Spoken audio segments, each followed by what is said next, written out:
Hello everyone. I'm Junjie.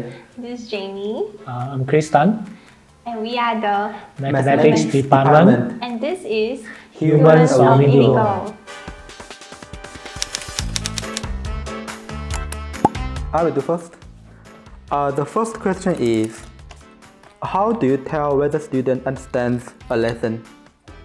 So for me, right, if a student can do the question in class, and if she can ask some questions after class, then it means she understands the lesson. The second question is, how many digits of pi can you recite? Wow. I can recite like 3.1415926, like 7 digits. It's the one and only Digo Double G. 3.1415. It's all I can remember. How about you, Chris?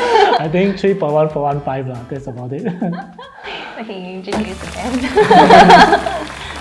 Okay, now we move on to the next question. How often do you use mathematics in your personal life? I think we use the mathematics a lot in our daily life.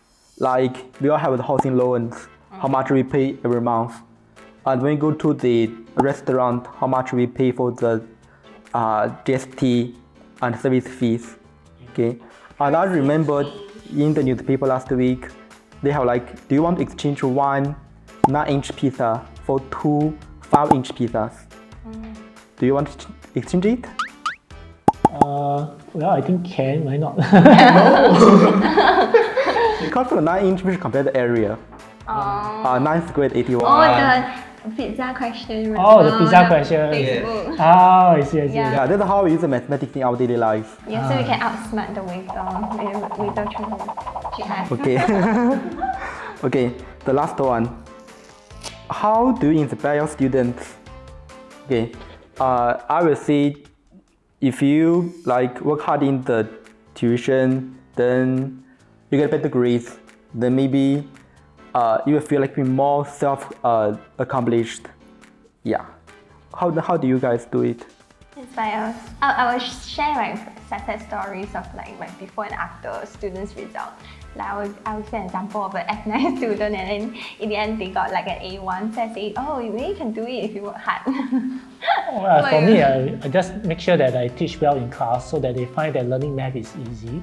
So when they find that learning math is easy, right, then they will be inspired to actually continue and work hard. That's what I think. Okay, and for my board, I can.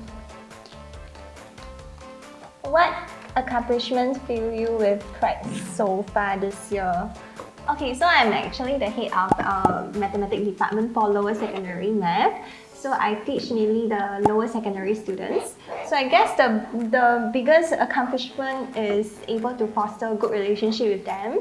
So one of my students actually asked me to join them in their tuition class group chat. So I think that is a very big accomplishment for me, because I feel that most of the group chats, they wouldn't want their teacher to be in there. I mean, especially a tutor, but they actually see me as a friend than a tutor. So I think that's the biggest accomplishment for myself this year. Yeah, how about you good. guys? For me, I think is that you can actually. Let me say it again. Accomplishment. Yeah, I think I got more students, getting more students recently, and then the students are learning very well under me. So I find that when the student learns well, I feel they're very accomplished.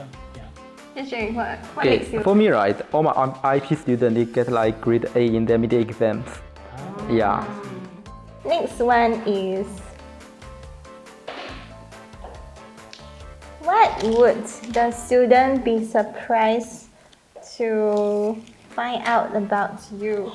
Oh, actually the other time we were discussing about talent. So I told them actually I have a diploma in music, piano playing. So I think that's very surprised, because they thought like I'm very multi-talented. I can teach math and can play piano. How about you? What kind of talent do you have?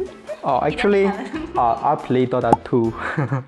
So yeah, I'm quite good at some heroes. So if you want to play ranked game, you can join me. How about you do? Oh, Mahjong. Chris is a very I think- good mahjong player. For what I see is that if my students know about my age, then you'll be surprised because they usually think that I'm actually younger than what I am. Actually, I'm 51 this year. Say what?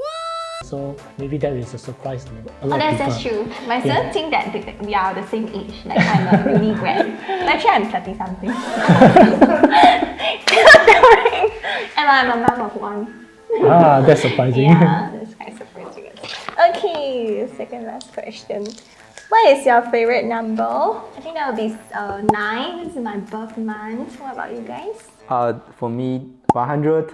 I mean, it's 8 because 8 in Chinese is far, so it's what lah. So that's the thing.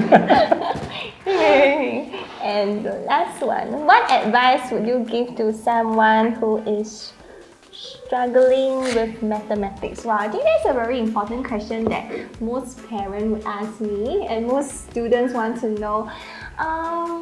For me personally, I would ask them what do you think that they can improve on.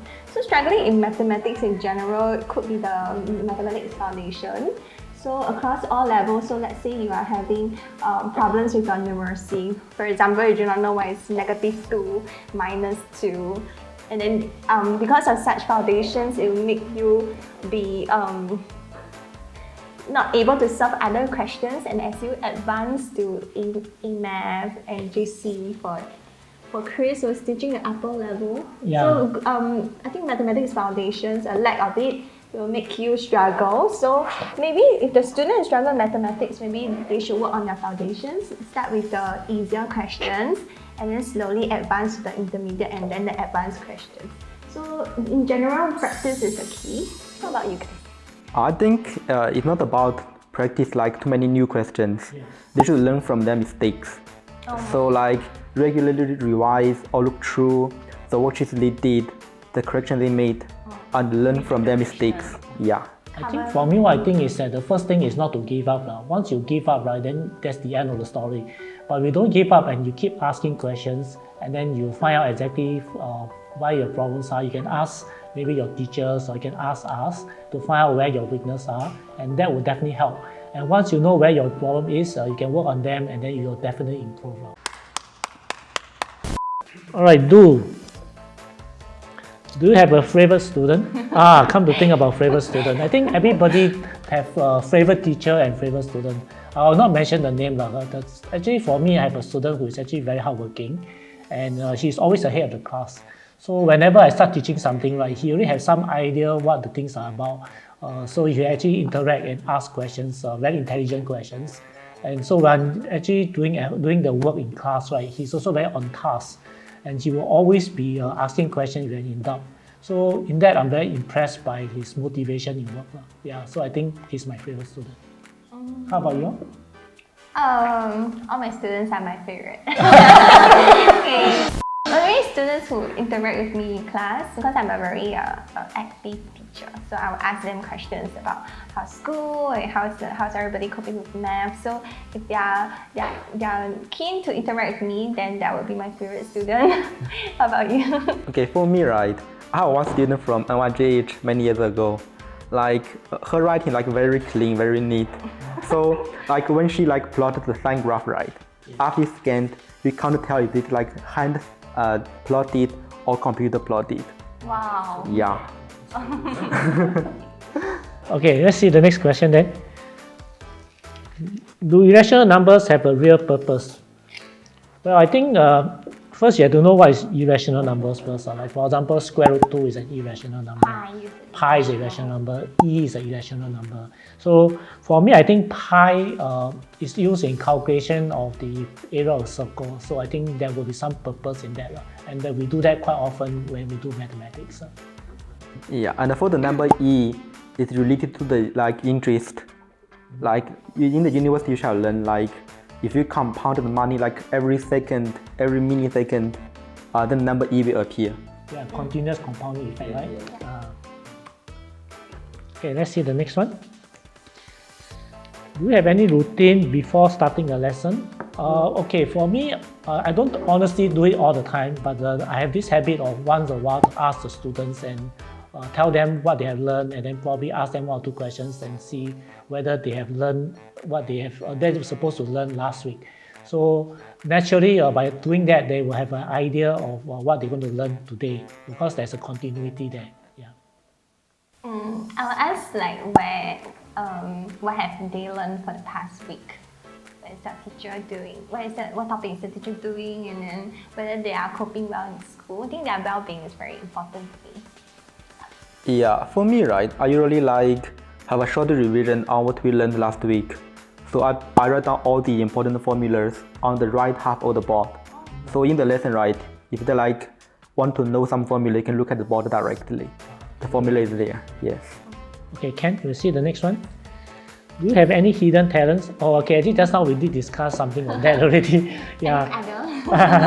But I think one of my talent is that I can play mahjong very well. Yeah. So why is it important? Because they help me win a lot of money. So whenever I played with my friends or with my let's say my sisters and my family members, right, I find that I will be able to win a lot of the times. So I think I'm talented in that. Yeah. How about you guys? I play poker, but I don't think I'm very talented in that. For me, it's more of like enjoyment. So I don't really have much talent.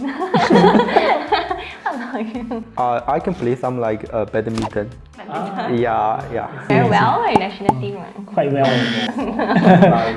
I hope you enjoyed this and learned something about 3 of us. And if you like our responses, you can subscribe to our channel. Just kidding, but maybe we can have one.